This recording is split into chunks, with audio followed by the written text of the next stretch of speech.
Alrighty, so we got BrettSpeed RX8 manifold here. Finally arrived from New Zealand, thanks Brett. So T3 flange, 44mm wastegate, specifically perfect for the teal MVR 44mm.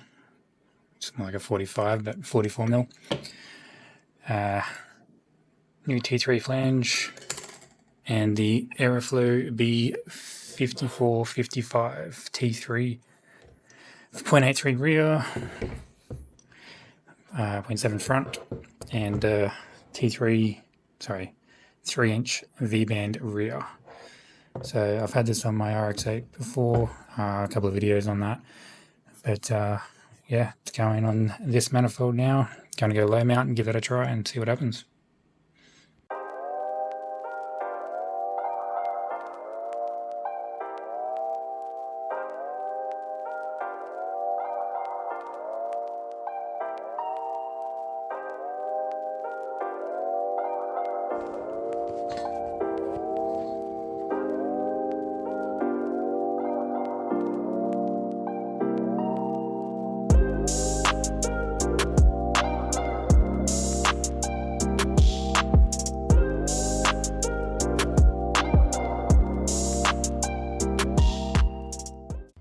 Alright, so we got the BrettSpeed manifold in, well, mock fitted in. Turbo fits nice and snug down there.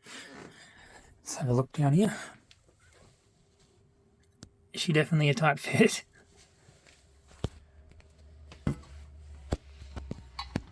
She can see, kinda. My old oil drain there, which is going to go, but there's a wastegate there. Turbo's nice and snug. There she is. Turn the torch on. There we go. Very, very close fit.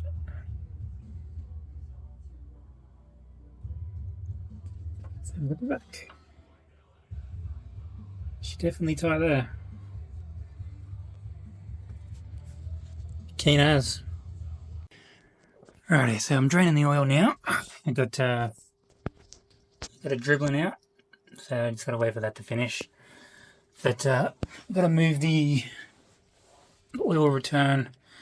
So oil returns just but the new mount interferes with it, which I thought was going to be a problem. So being that the turbo is now over here, the drain's got to get moved back a bit anyway. So I'll pull the sump off, pull that drain out, weld a plug over that hole, put a new one down here, and yeah, everything should line up pretty good.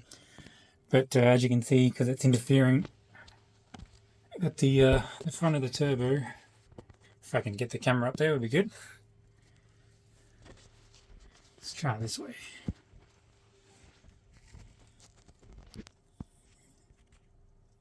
Yep.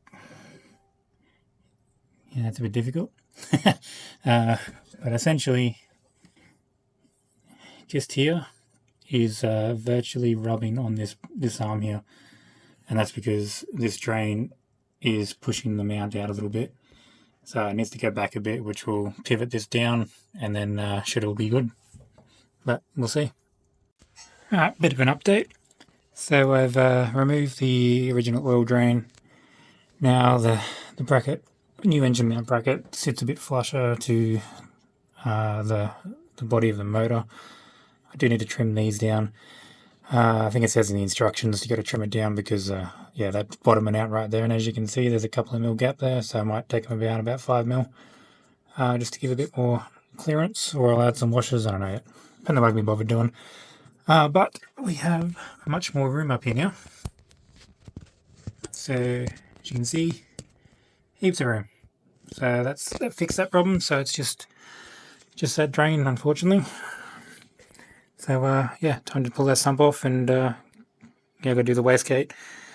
So I spoke to Brett, and he said, yeah, do the wastegate first before we do the drain, just to make sure the routing for the drain's good.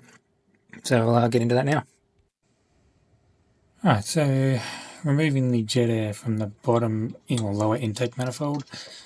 Vice grips, just put them straight on. Yep. Straight on there. Gave it a little wiggle. Got a pry bar in there and just pushed out. And yeah, just comes straight out. So now I can stick a 8mm bolt in there and block it off. So I managed to get a 7.8mm grub screw with a Allen head on it. So I'm just going to use that to block off the jet air mix. So according to instructions, it doesn't need to be threaded. It just goes into that hole there after you pull the tube out. And yeah, because it's alloy, it just makes its own thread. So see what happens.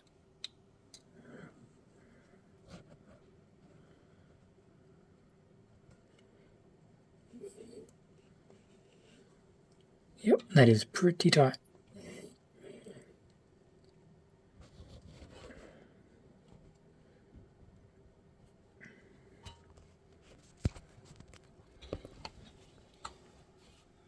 And we'll see what we can do. Alright, change positions under the car, and yeah, it's just getting it straight. And yeah, just get it started, and then it should just go straight in.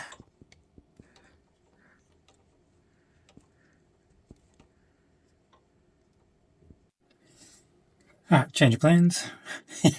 I've swapped over to a ratchet instead because that was way too difficult with a little T-handle. So fingers crossed, that is a little bit easier.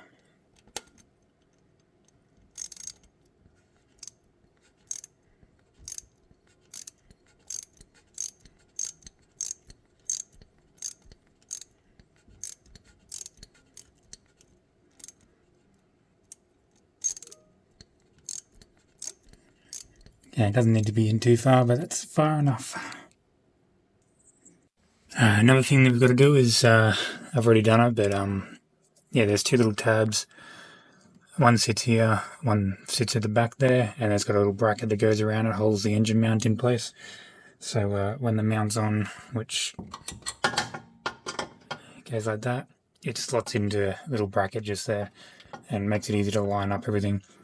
But when that new bracket's in for the engine mount, it gets quite difficult to move this around, so you're better off removing it. You can leave it, but yeah, it's not worth the hassle, so just cut it off. I cut one end off with a reciprocating saw. That side there was easy.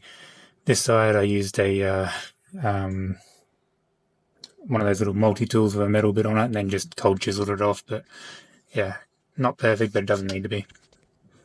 Alright, so we got the engine mount on.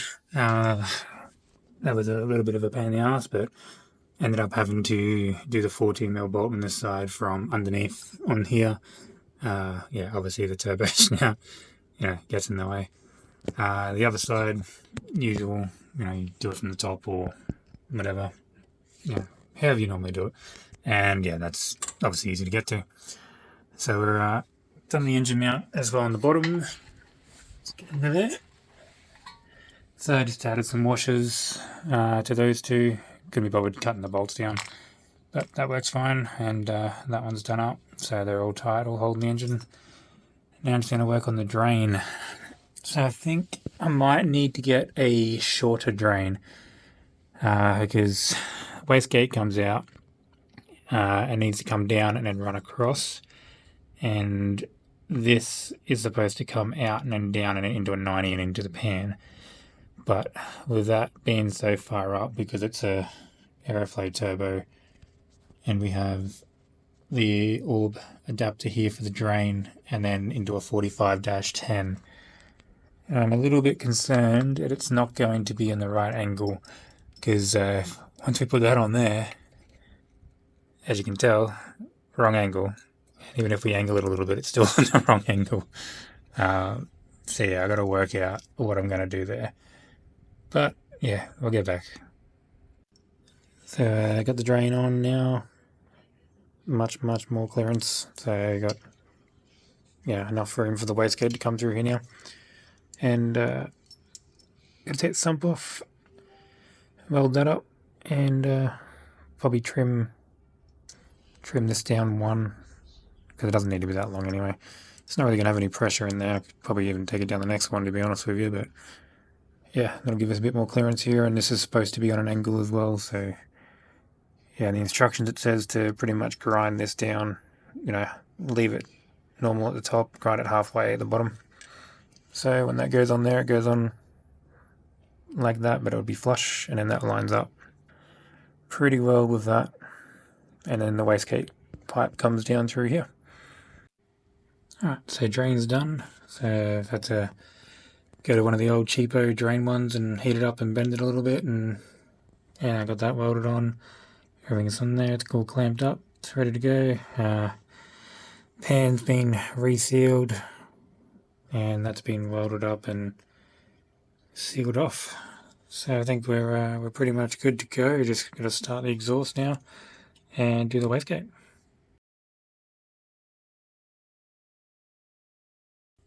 Alright, so we got the drain all sorted out. Gonna need to heat protect that because it is super fucking close. There's a couple of mil gap, but not enough. That bolt's gonna get pretty damn hot. So I'm gonna wrap this in some Kevlar and try and heat protect it, but yeah, it's gonna be tight. We'll see how it goes. Alright, starting on the exhaust now. So I've got a couple of angle pie cuts. So this is going to be interesting because of how close it sits to the inside. So I'm just going to pretty much stack these up and then start welding them on, and hopefully a bit further away from the firewall. But she's pretty close, but I'm going to have to protect that with something because this exhaust is going to get pretty damn hot. And there was obviously this thing here which I had to cut away, and I should probably just take it out and replace it with a mat or something, but I got a whole heap of mat and some heat shielding to go in here. But yeah, I had to bash in here a little bit to get it all to fit. So that should be fun, but yeah, we'll see how we go.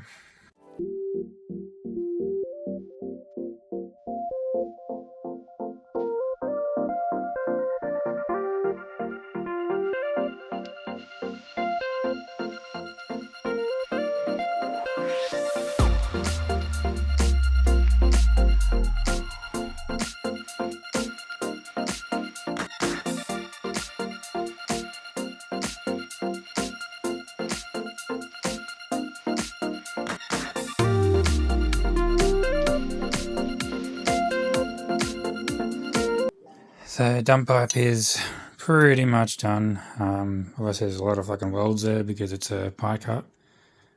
Most of them turned out alright. There's a few little problems, like blew through in a little bit just there, and then it just would not fill. So I had to go over it 2 or 3 times to get it to fill. And I think there was another spot somewhere. But, yeah, on the last weld, which, you know, was this flange at the top here, it worked pretty damn well. Yeah, should be sweet. But finally getting the hang of it, but DC pulse makes a big difference.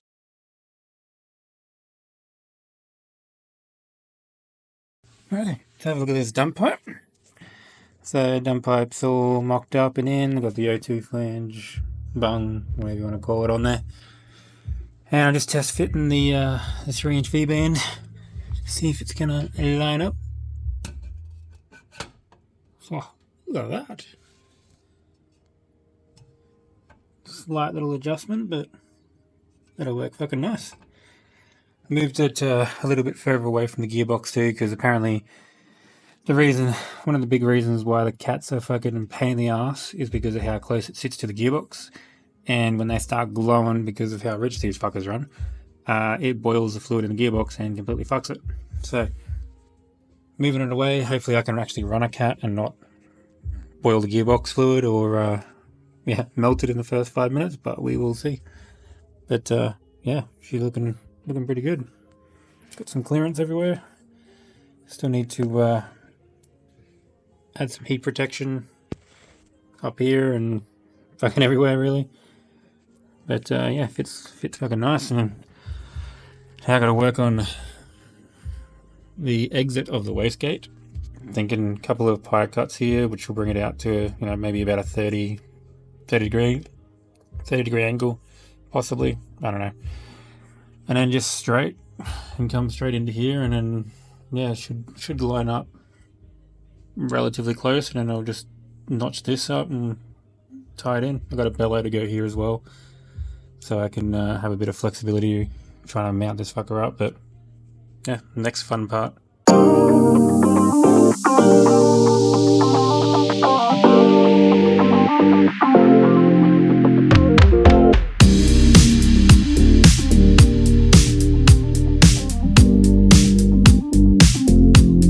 So getting the charge pipes mocked up and did the 2" to 2 1/4 90 degree. I've had to cut down this side to get it to fit, but it's actually quite a nice fit. This bracket's got to get rotated and bent a little bit to fit on there, but that'll get the brake line out of the way.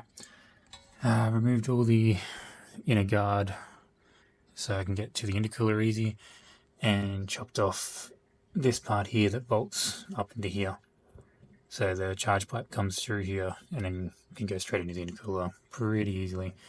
The old one came up and then went in this way, so now it's going to come this way. So it should be easy. Right. Just mocked it up a little bit so you can kind of see it there. So there's that 90 degree just off to the side there, and then it's going to come down here and go straight there. And then yeah, that should, it's pretty snug to the frame, but it clears everything, so that's good.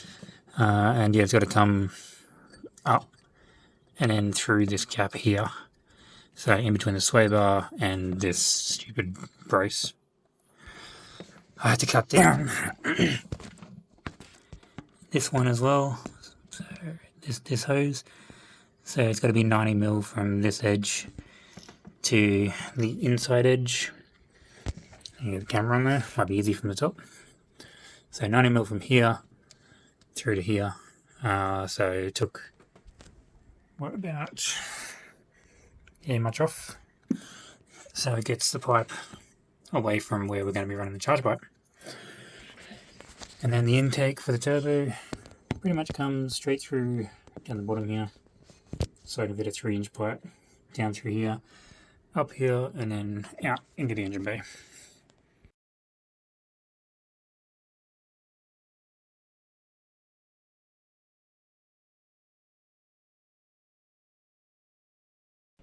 So I just TIG welded all this up. So this is the main charge pipe from turbo outlet through to this side. So it comes up behind the frame rail and then comes out here. And then I got to do another angle just here, but gotta wait for it to cool down because it's damn hot. But yeah, I've never welded or never TIG welded aluminium before. I've never even welded aluminium, and I've brazed it once, but this is the first for me. But yeah, it worked pretty damn well. I just had to get the settings right, but it's not perfect. Obviously it doesn't look great. I've got to brush it up and get rid of all the oxidization, but yeah, it'll hold.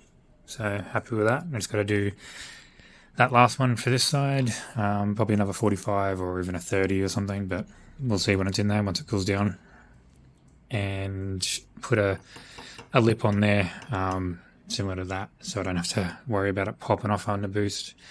And then do the 3" intake for the turbo. But yeah, get that done tonight, hopefully. Okay, dilemma time. Pipe's in. She's definitely snug. A little bit off in the bottom there. I need to push that on and it'll free it up a little bit. But I've got another 45, so that's where it comes out. That's where it needs to come to. And with a 45, made it right up against that surface, give or take a couple of mil. It matches exactly where it needs to go. So thinking I could just swap that coupler out for a 3 to 2 1/4 and just clamp it straight down there, and then do a straight there and just clamp those together. But yeah, she's definitely a tight fit, so I don't know if it's a good idea because yeah, it can't go down but it can go up. That's all I got, is that much movement. So I guess that might answer that question, because yeah, silicone joiner's not going to fit in there, so I'm just going to have to weld another 45 on there and join it up to my original plan, which was to here. So cut that down, probably roughly about there. Weld it onto that pipe, leave the leg on this one pretty long, we'll cut it down, and then yeah, that should match relatively close. This is only in a tiny bit as well, so yeah, plenty of room on that, but I guess we'll see what happens. Alright, so I just finished doing the intake. So I got the filter under the bumper, mass airflow sensor with a honeycomb, being reduced from the 3.25 inch or 3.5 inch, give or take, down to 3, and then down past all this rubbish, squeezes past the balancer and steering and everything else in between. And yeah, fits like a glove. And luckily, I also got the battery box, and that fits in beautifully. So I can put the battery back here, not in the boot anymore, and get a bit more cranking current from the battery, so I can get rid of all this rubbish as well, and just run back with the stock battery location and wires and everything. So I'll get that finished up tonight, and yeah, the only last bit left is to plumb in the wastegate. So I haven't even started that, but thought it's not a real big issue because, you know, I can start the car, I can run it. I just can't come under boost because it'll just spray exhaust gas straight into the turbo, so we'll leave that until tomorrow.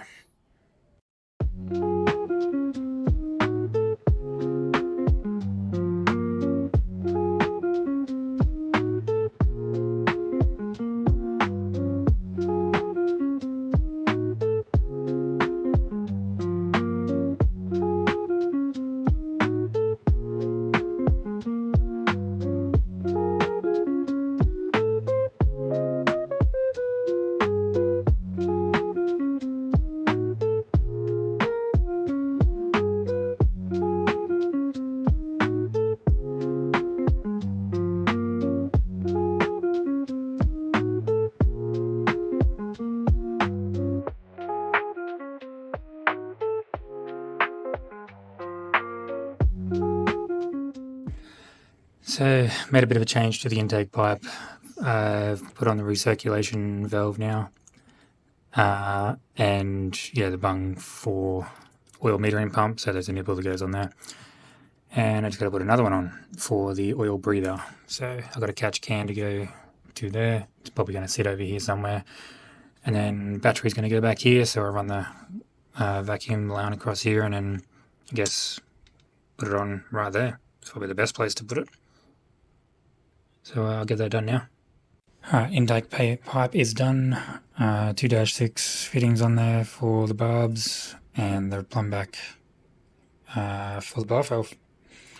So, should be good to fit straight in there.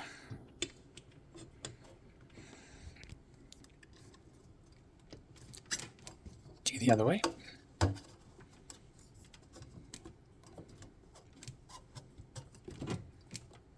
Needed 2 hands. So now she's in. Got the clamps, need to do them up. But plumb back return should fit in nicely, hopefully.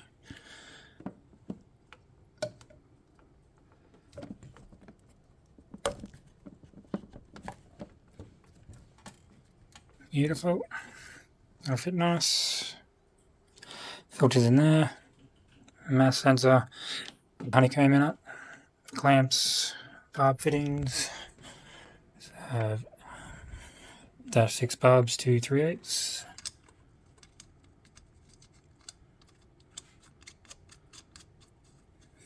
And these are orb fittings as well, so they've got an O-ring to help seal, and these have a little lip in them as well.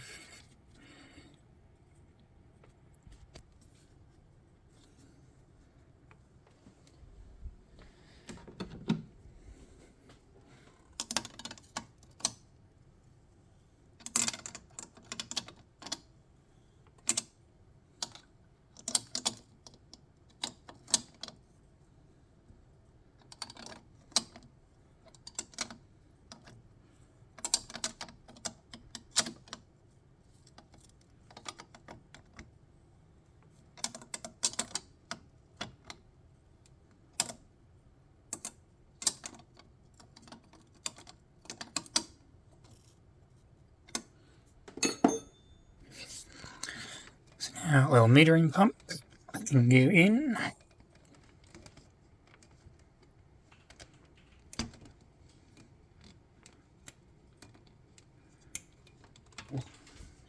That's a tight fit. There we go. Nice little click. Now, do up all these clamps, chuck some clamps on these, and chuck the battery in the front, and we should be good to go. Alright, so that's all in. Clamps are all done up. Everything's tight, and it's not going anywhere, which is awesome. I suppose I should probably plug in the airflow meter. Get that out of the way. Might have to zip tie that around in case it ends up trying to go into the fan.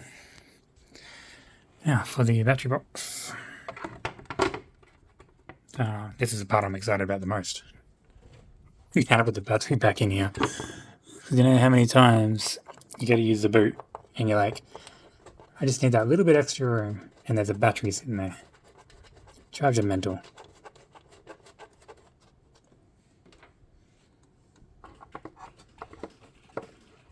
Probably the worst design bolt right there. Like, how the hell are you supposed to get to it easily?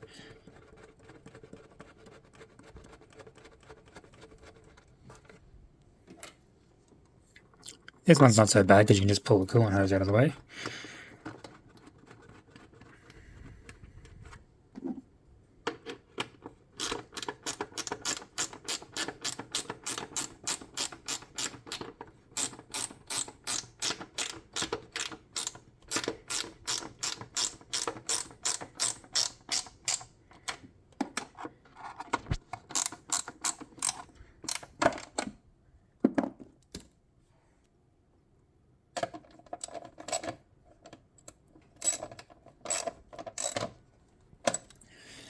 Right, battery box is in, and it clears just, but that ain't gonna move anywhere. Just gotta chuck some oil in, put that coolant hose back from here, comes up and goes around and goes into the overflow bottle. Fill it full of water because I gotta do a radiator flush as well. Got some flush stuff just there in that blue bottle. Yeah, then we'll should be able to give it a start. Got everything ready to go. Got filled it full of water because I'm gonna do a flush soon, and it needs to have water in it to do a flush apparently.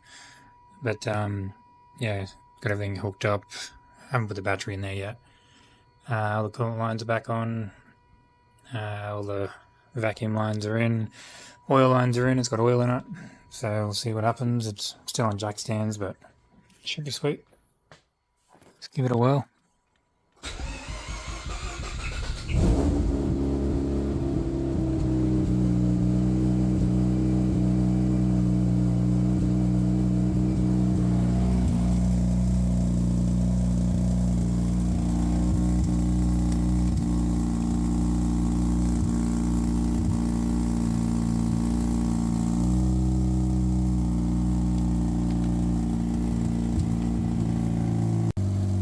That's a good sign, there's no leaks. Everything seems to be good.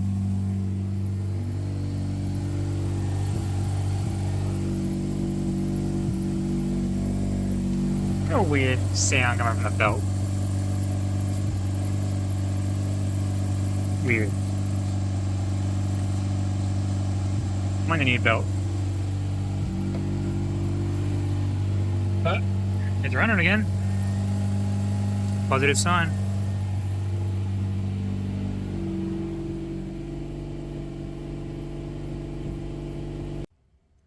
It's a bit of an update. Car's running again.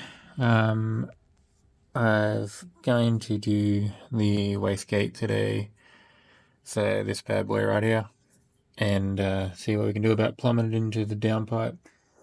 But I thought I'd just add some heat protection. So I've got some of this aeroflow.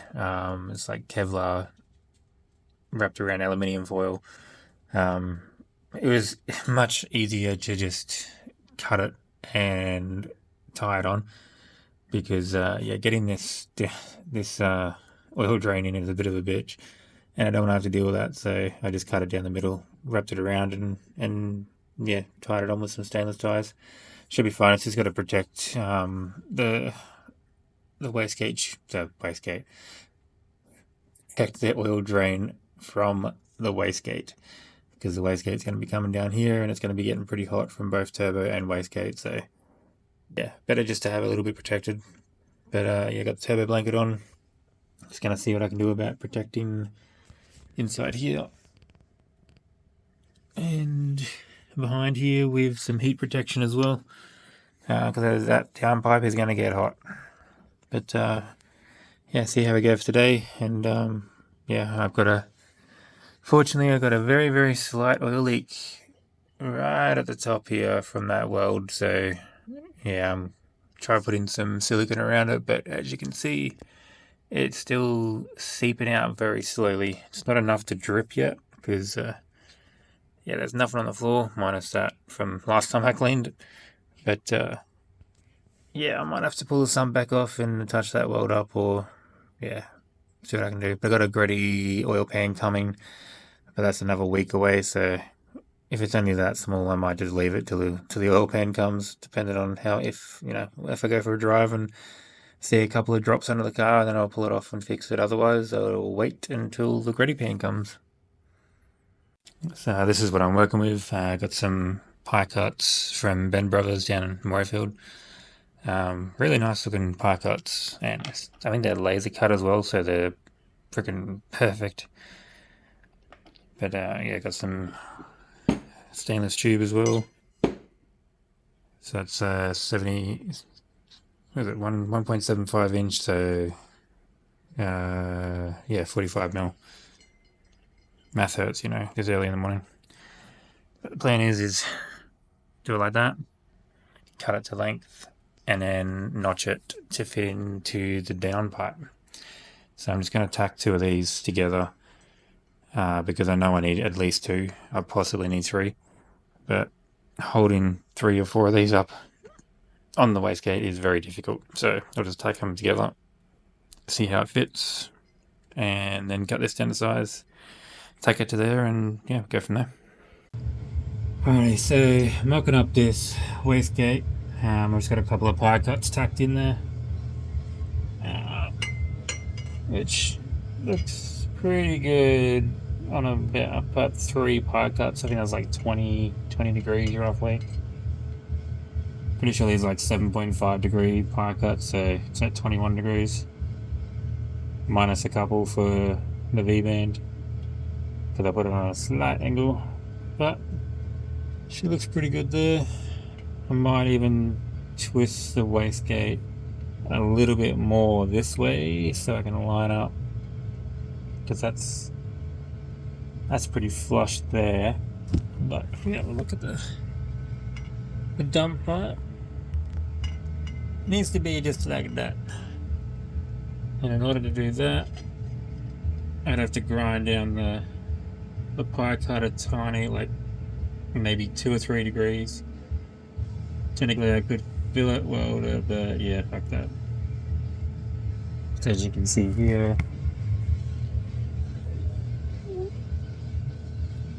when that's on there, and that is straight into the dump pipe. But there's a tiny little gap there, which I could fill, but I really don't want to. I'd rather it be flat. So I'm going to twist the wastegate a couple of degrees towards the chassis, which will line this up.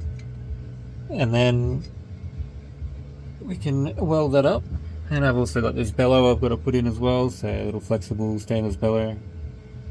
We probably will put that here, which gives us a bit of room for putting the wastegate on, or the exit for the wastegate anyway. Yeah, that'll be good. Plenty of room just here. So anything I don't like is I might even put a V-band on here, so I might bring that forward a little bit more. Because if I put a V-band here as well on this side, then at least I can take this wastegate off. Because yeah, I'm not sure. We'll see what happens.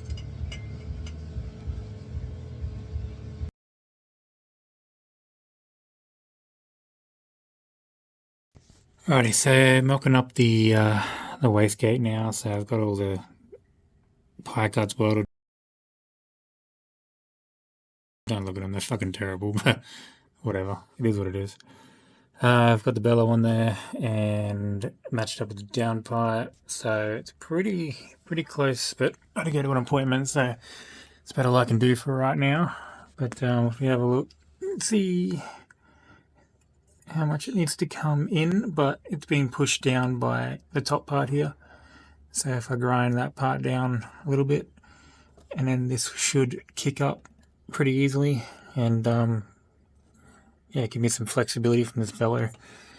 But yeah, it's tight under here, so when I get back, I'll see if I can give that a bit of a twist, move it around a bit, not by hand, and yeah, see if I can line that up, because it's getting closer as I push it up, but it's just, yeah, it's getting pushed down from here. So grind that down, push it up, tack it on, and then I got to mark it out and cut a big hole in here so it can plumb back. But yeah, it's lower than the, well, higher than the dump pipe. Once it's been pushed up, it'll be sweet. And then yeah, that'll be dump pipe, down pipe, fucking whatever, wastegate, everything done, and then it's got to do the heat shielding, and then we're good to start tuning. Alright, so I'm finally getting time to get back into this. So I got, hasn't changed. I didn't really get to do anything yesterday, so it's still sitting here like this. But I'm thinking I went and got a V-band yesterday, so same size as this pipe. Considering putting the V-band on here, it is pretty fucking big, but it just means that if I want to take, say if I want to run a screamer pipe, for instance, I can undo the V-band, cap it, put screamer pipe on, and it's done. Or the other thing is if I want to work on anything below the turbo or up there, I can just pull this pipe off, and it's just going to have a V-band there and a V-band there. Can't really decide if it's worth the extra effort to put this on, being, you know, it is going to be pretty big. It's going to be pretty close to that bellow. Not sure. What do you reckon? Alright, so I got the wastegate pipe welded onto the dump pipe. There was a little bit of a gap here, so I had to fill it. It was easier to fill it than it was to try and match it up, so yeah, is what it is there. Now, for this pipe, so I got the bellow on there. It's supposed to go onto here and then go to the wastegate from V-band there. I am considering putting a V-band here, just so I can remove this pipe. If I want to run a screamer pipe, for instance, then all I've got to do is just undo the V-band, take this off, and put a cap on, which you can buy those caps. Alright, so that's what it's going to look like. And if I put a V-band on there, it's going to be a fucking pain in the ass. Unless I get rid of the bellow. Then it's easy. Or I put it up here. But, yeah, I don't know. I can technically cut these down, because these are fucking, I don't know why there's so much meat on them.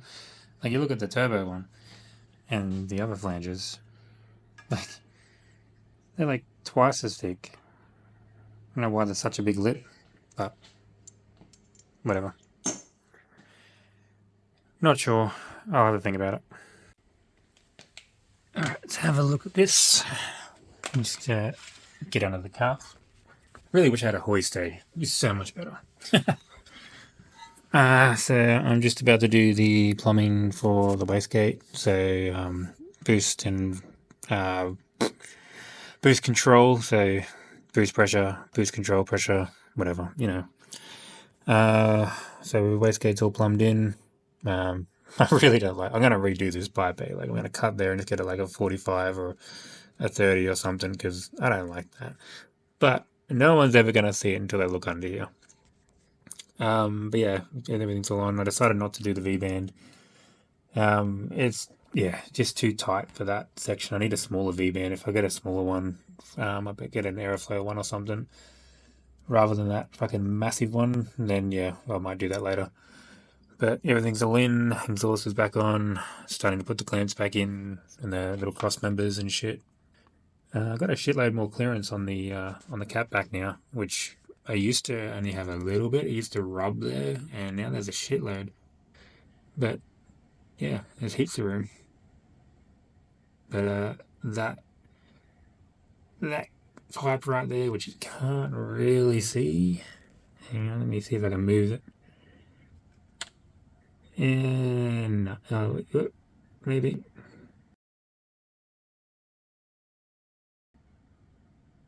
Yeah, right there. You see where the O2 sensor's hanging out the back. It sits really low, and I keep rubbing. Whenever I go down a gutter, you can see the rub mark. So I need to see why that's so low, but it shouldn't be. But it is. It's lower than the cross member, lower than everything, and yeah, I rub it every time I go down the gutter. But whatever, later problem. It's been like that for months. So I just need to put the cross brace back in, which goes from those bolts to those bolts, and this inner guard just here. Chuck that back in and all the bolts up, and yeah, then start going for a drive, I think. And be very timid because it's fucking raining, but whatever. Final sanity check. Everything's all in there. That elbow had to be cut down, obviously, to fit, so it's pretty tight. Bend that bracket out so it doesn't touch on the bend anymore. All clamps are done up. Inner guards in. Fortunately, the old clamp or old intercooler pipe did push that out, but it might go back as it heats up. We shall see. But everything's back on.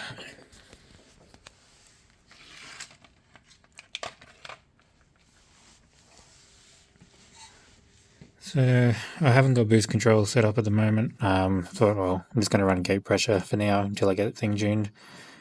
So that's sneaking its way up through there. Nice tight fit. The sport bracket is back on. Everything clears, which is awesome. All exhaust is on, O2's on, everything's on, ready to go. I am a little concerned about how close that is, but it's probably about 5 mil away. Like that clamp, it still moves. It's not like it's hard up against it. Like if I put it like there, it's still got room, so it's probably 5-10 mil. And I've double heat shielded this, so there's a heat shield with the fiberglass mat on the inside, as you can see right there. That shit coming out the side there. The camera will focus. That would be awesome. There we go. And then the aluminium foil over the top, and then I've wrapped aluminium foil over the top again just to make sure it doesn't get too hot. But yeah, everything's in, so we're got plenty of clearance. Look at that fiberglass. Oh, that exhaust wrap is terrible. That shit goes everywhere. I've still got it all over the ground. You can kind of see it.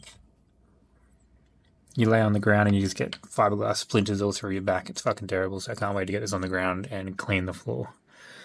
But just going to put the wheel on, get it off the jack stands, and I'm going to start working on the coils. So, battery box is back in. Everything's wired back up. New starter motor cable, so 4 gauge going there, and then an 8 gauge going from here to the battery to the relay box. And then everything comes down and goes back down where it should. So now I've got to do is do these coils. So I got 4 of these bad boys, and I've got to figure out how to mount them. And I have this wiring harness, which I've depinned, which is just an LS harness. So each one of these is just I think it's green, blue, yellow and purple. So these ones here, they're all the signal, and then we just have dedicated ground coming off in amongst all this mess. Yeah, dedicated ground I'll probably change the 12 volt to dedicated 12 volt on a relay. And I'm not sure what this does yet, so I've got to look up the manual. It came with a wiring diagram, I'm pretty sure.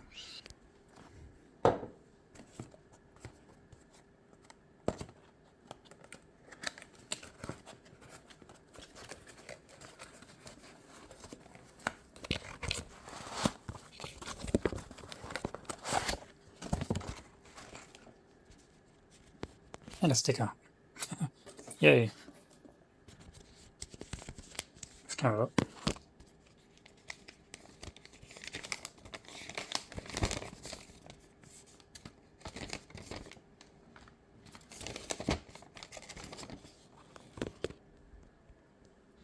Yeah, so there's the specs. Got dwell times and all that kind of shit. It doesn't really tell you the wiring, so I'm gonna have to look it up. Oh, anyway. Got the dwell settings as well on the other page.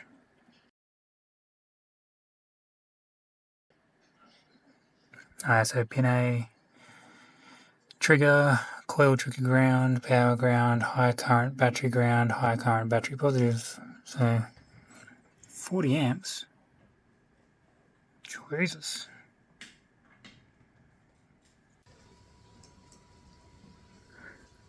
Alright, so everything's all in. Just going to start checking what's going on with the tune and the MAF calibration to see how far we are off.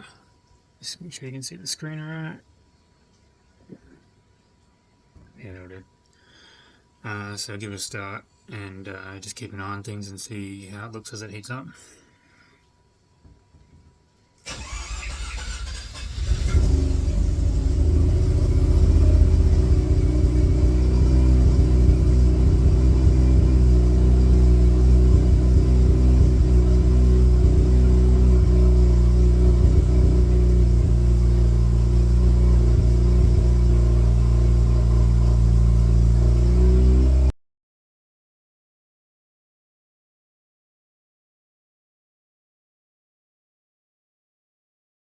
So we won't see much of a difference until it warms up. I'm mainly keeping an eye on the engine coolant temperature.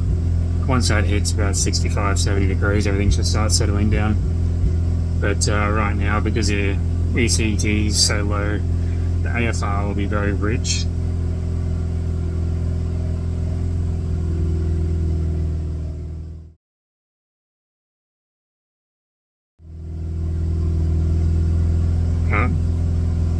Yeah, what we're trying to keep an eye on is mass airflow, voltage, and short-term fuel trims and long-term fuel trims once this temperature goes up a little bit.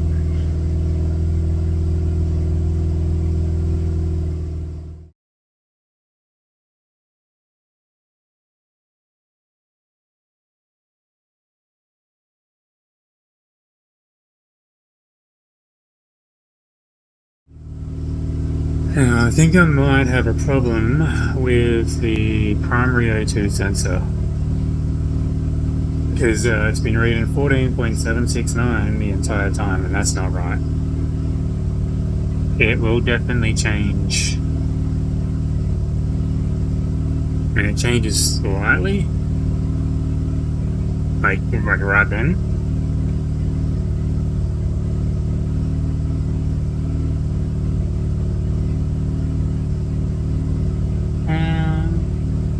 So my AFRs on my boost controller is 14.6, 14.7, so it might be right, but that is just too stable compared to what it normally is. Normally it's jumping around the place like crazy.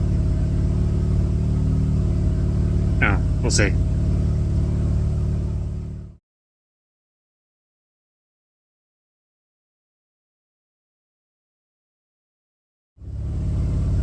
So it's starting to get up to 60 degrees, so desired air fuel ratio is going up now, so it should hit that 70 and then jump to about 14.5, 14.7. And we should start seeing the FTs going up. There's no way that the MAF calibration will be right with the intake change, but you never know, if they'll be lucky.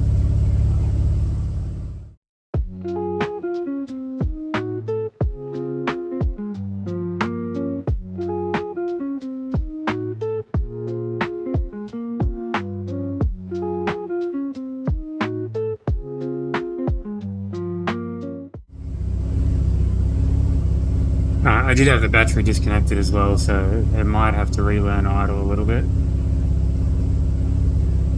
But now we're at 70, so we should start seeing some trims kick in soon.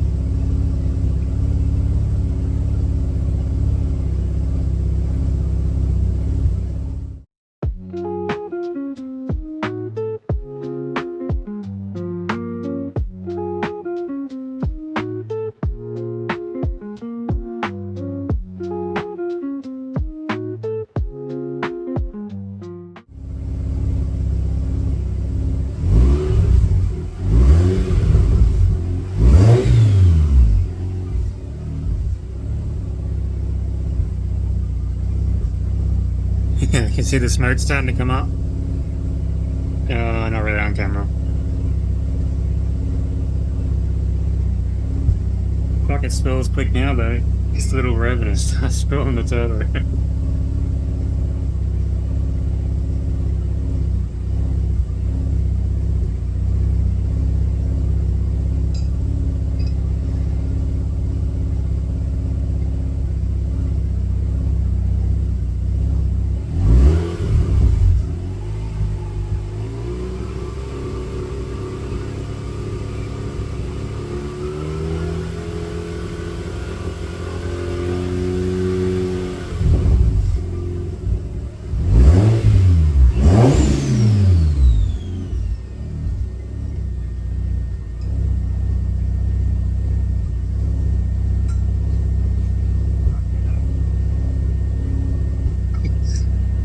I think I might have to get a bigger rear turbine housing. Fucking hell. That thing spools quick.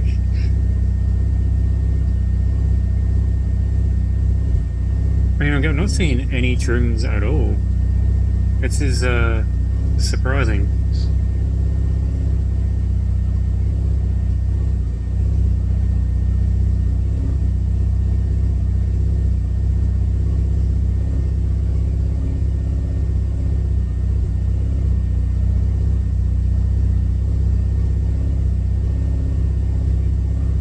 Definitely got to do a clamp up on the exhaust so I can hear it popping and leaking every now and then. Could just need to be heat cycled.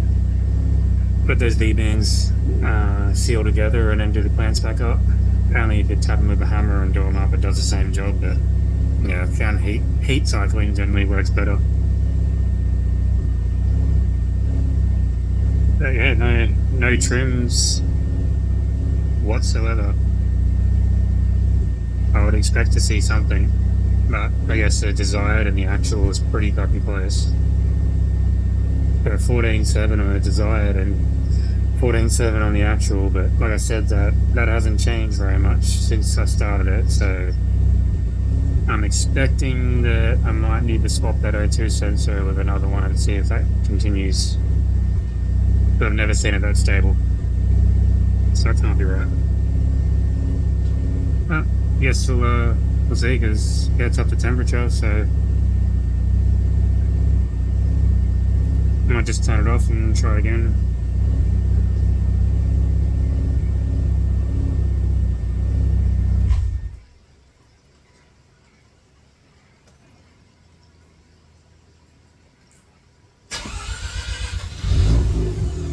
Oh god, it starts quick now with the battery in the phone.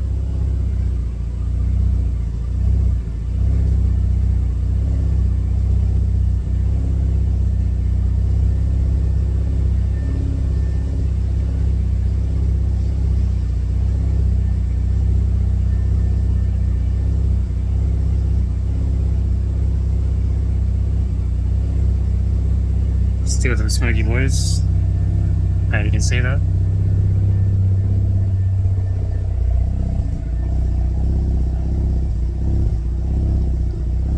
A little bit.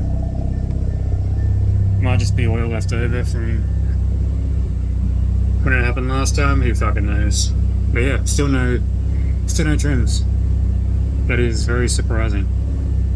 No, I guess the calibration is right, but we'll go for a dry soon and we'll see. But as you can see outside, it is pissing down rain, and yeah, RX8 in the wet, not ideal, especially when you add a turbo to it. But I guess we'll see what happens. Alright, so we're just going to go for a drive and see how this responds without any other tuning. Got the laptop set up beside me, which unfortunately you can't easily see. It's over there.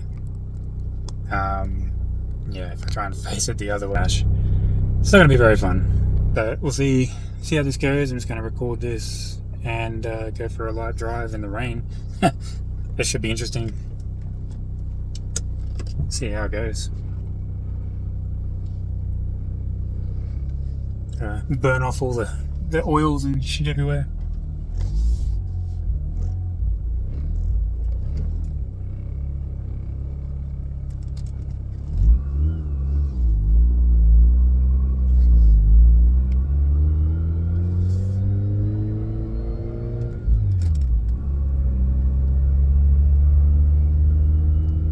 Fuel trims are looking pretty good. We'll keep an eye on it, I guess.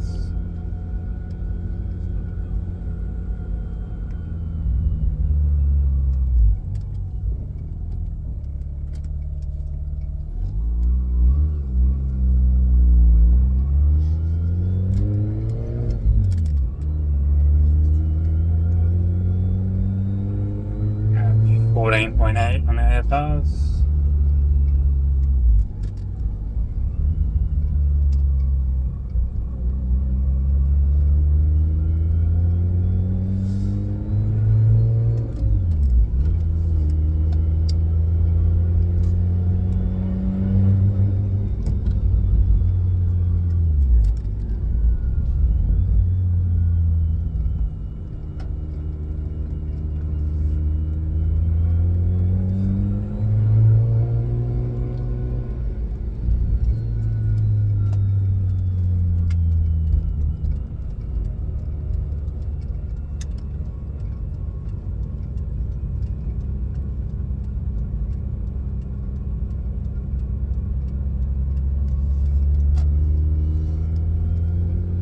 So far so good, it hasn't changed much. Still sitting at around 14.5. Coasting's about 15, which is normal. See if we can get a little bit of boost pressure.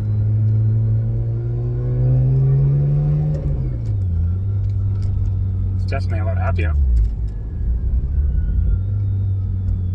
I can't push it too much around this. I'm in a built up area and a lot of eyes.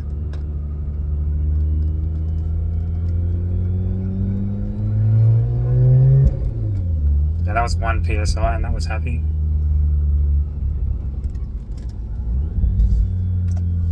So just go back, check everything, make sure there's no leaks, everything's happy, and then go for a 15-20 minute drive around Northlex.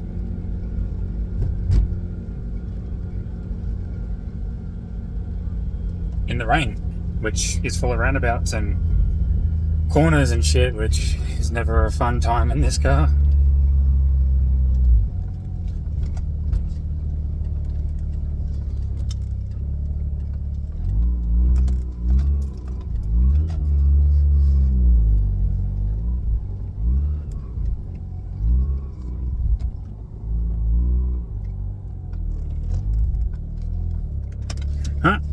Check everything, make sure it's all good. Now I'll check this log. But yeah, it looks like, you know, it's not too bad really. But yeah, we'll get back into it. Just doing a quick drive tune. A bit more confident in everything now, so 6.5 pound, everything seems happy. AFRs are a little bit rich, it's getting down to 11. And that's only at about 4,500 RPM, so we'll have to tweak that a little bit.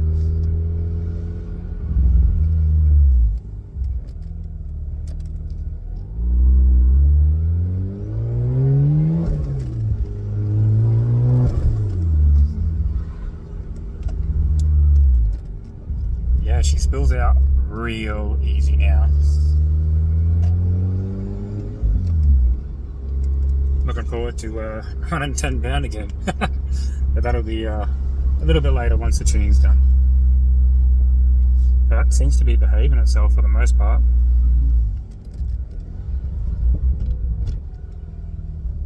coils seem to be holding up too, which is weird because they were struggling last time I drove it. But yeah, boost control is amazing. It sits at about 5 pound mostly. And yeah, it sits most is 6.4 at the moment.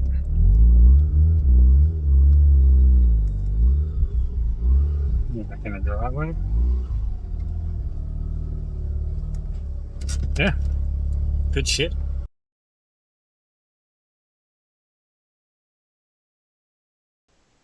I've gone for a bit of a drive with the RX8 now that it's not raining. It's been wet the past couple of days, so yeah, it's been hard to really go into boost because the RSN just slides out everywhere.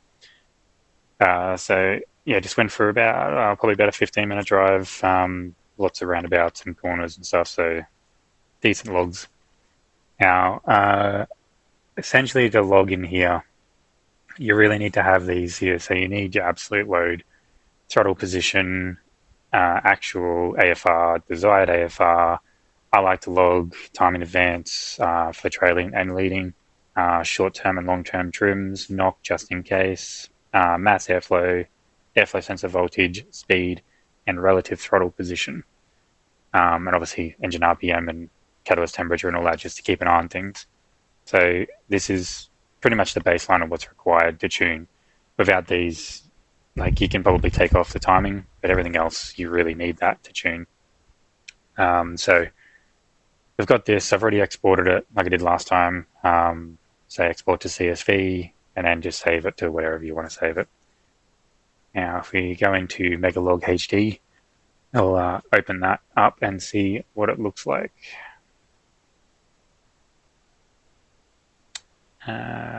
So this is with the IGN 1A coils on now, which changed things quite a lot, which I didn't realize that when the engine was misfiring, it was actually triggering, well, I think it was triggering to run lean or rich.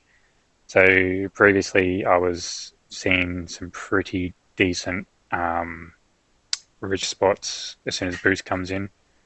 So you can see just about there, for instance, that's 1.3, 1.4 load, so 140% load. So that's about 6 psi, 7 psi roughly. My AFR used to be 11.152, which is the maximum reading, and now I'm seeing 12.3. So that's a big difference in the AFRs. As to why I am still trying to work that out, I mean, technically, if the engine or the spark plugs are misfiring, it should trigger a leaner mixture. But I'm also got different dwell times on the coils now, so it could be that the coils are firing better. So the spark plug's firing better, which means the combustion is happening at a higher temperature or a complete combustion. So now I'm seeing a leaner AFR because not so much unburnt fuel is coming out the exhaust. So this will need to be addressed pretty quickly because at 140% load, I should be about 11.8. So that's half a point I need to richen it up. So we'll have a look at the histogram anyway. So as you can see this time, it's entirely different to what it was last time. So you can see down here, you know, we've got very, very little 11 AFRs, where last time it was pretty much all 11 from here backwards. So the coil dwell times made a big difference, and the coil type, obviously IGN 1As versus stock ones. The 1As are absolutely incredible, but the stock ones, I think I probably could have benefited from changing the dwell times because they were set pretty low. I think it was like 1.5 milliseconds, around 13 volts, going from 1,000 RPM through to 8,000 RPM, and now it's set to about 4. So it's a lot higher, which means a lot stronger spark, but a lot different coil. So I probably could have done that before changing the coils and probably seen a similar result. But no, you live and you learn. First time I've ever done this, so this is a learning curve for me as well. But yeah, we can see I definitely need to add some more fuel everywhere, except for maybe at the top. These ones, the ones in white and yellow, like a weird yellowy color, I probably will ignore most of that because yeah, they're very little hits. These ones here, for instance, with the green, anything above 40 to 60 hits are generally worthwhile looking at. These ones up here, for instance, 900 hits, you can pretty much take them as that's guaranteed. So we'll have a look here. Let's put this back into my spreadsheet. So this is a spreadsheet that I've created, not available online or anything. It's just one that I've created. Just takes the actual AFR, so the AFR that's requested that I'm using for my VE, and mapped it out to be what the difference is between what I've got and what I'm asking for. So it gives me a percentage value. So essentially, I need to add fuel in a lot of places, quite significantly. So 1.08, for instance, will be adding 8% fuel. 0.98 would be taking away 2% fuel. 0.93 taking away 7% fuel. So we go into the tune. We'll go into the latest one. Make that so you can see it.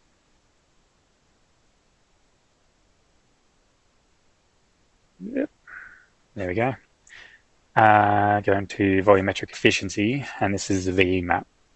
So this is essentially the map for the fueling. So after you go into open loop, so when the O2 sensor stops correcting the fuel and adding short-term and long-term trims, it starts using volumetric efficiency, which is the amount of air getting pumped into the engine, which in turn calculates how much fuel's got to be pumped in. So that's, yeah, the ECU does its magic on that. I won't go into too much on that because there's no point really understanding it. It's just the lower the number in here, the less fuel you're going to have. The higher the number, the more fuel you're going to have. Now we can use this to pretty much work out, where I need to add fuel and take fuel. And like I said last time, you don't specifically want to just go in and add, 9%, for instance, or 9% there, or 10% down here. You generally want to add half that or 3/4 of that, because sometimes you can add in, say you've asked for 10%, or it wants to see a 10% increase, and you add 5%, it might change it by 15%. And if you add 10% and it changes it by 25 or 30%, then you're really going to see that. Same with the MAF calibration. You only want to do half of what you think you need to add in, or what its logged as, because 5% can make such a big difference that it can throw that part of the MAF completely out. So, and that is another point that we need to also address, is the MAF calibration is definitely out now.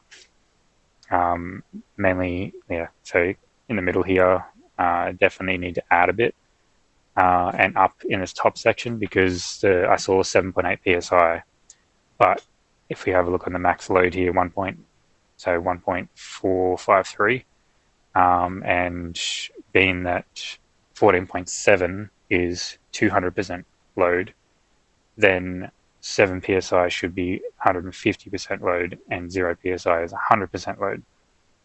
So we've got to take that into account, that the MAF calibration is slightly out now, where it wasn't before. It might be because it's breathing better, and I'm getting a little bit more comfortable with what it's doing, so it might be just better in general. So we've got to add a little bit of there. So ideally 7.8 psi is probably about 1.5, 5.2, 5.3 roughly. So that's about another 5% as well that we need to add at the top. So I'll adjust this curve as well. It's you can pretty much just go into here, go into sensor calibration, and then MAF calibration here, and we can say, right, well, generally speaking, anything from about 80 to 100 is going to be in boost, really. Generally you see boost pressures around this area, and we can just grab that from there to there, add 5%, and do it that way. But then you got to come back to here, change it to actual AFR, and there is a spreadsheet that VersaTuner gives you where you can type in what your actual AFR was at a certain RPM and a certain MAF voltage, and then give it the desired AFR. and it will tell you how much you need to correct by. I think I actually have this. Yeah, I do have it. I'll open that up. So this is it here. So you put in your desired AFR in the MAF voltage cell. So you need to adjust this to match your MAF voltage in VersaTuner. So that would be these values here. So I've got mine going to 5 volts because I needed a little bit of extra headroom. So you go to the log and we can go, right, well, let's just say look for a high load area. There's a highest load area. Probably about here somewhere. Let's go there, okay. So we have a look at that and go, right, okay, so we've got 1.4 load built. Our actual AFR was 12.612, and a mass airflow center voltage was 3.78 volts. So we can come into here and go, right, well, 3.78. Yeah, I don't even have this right because it should be here. But yeah, you go into here and you go, right, well, my actual was 12.612. And then we have a look at our AFR tables. So go into here, and then we want to match up. So 1.4% load, so it's pretty much 1.5 and 5,464 RPM. So that'll be pretty close to the 5,500, which would be, yeah, so pretty much here. So it should be 11.08, and I'm getting 12.612. And it gives you a percentage to go, right, you need to take out 13%. So it's reading much higher, much lower. Yeah, it's reading lower, so it needs to add fuel because you're requesting 11 AFR and you're getting 12.6 AFR. So yeah, you can pretty much do a ballpark and get an average. I'm pretty sure you can do an Excel calculation to get an average or use Megalog. You can just use the histogram here and go, right, well, 5,500 RPM at 150% load, 12.42. Come into here, put that in, 12.42, and now it wants you to adjust by 12%.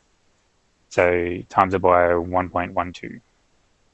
So you'd go into, you look at the 3.711, which was actually different because it was 3.711 there.